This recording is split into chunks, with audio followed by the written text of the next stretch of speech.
এখন বর্ষাকাল, আপনার বাড়ির আঙিনা অবশ্যই পরিষ্কার পরিচ্ছন্নতা রাখবেন এবং বাড়ির আশেপাশে কোনো সন্দেহমূলক গর্ত আছে কিনা তা দেখে নেবেন এবং ঘরের ভিতরে বাহির থেকে কোনো প্রাণী প্রবেশ করার রাস্তা আছে কিনা তা অবশ্যই বন্ধ করে দেবেন।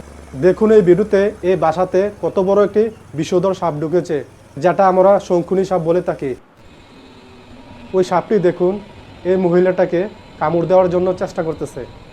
ভিডিওটা শেষ পর্যন্ত দেখতে থাকুন, আল্লাহ যেন ওই মহিলাটাকে হেফাজত করেন।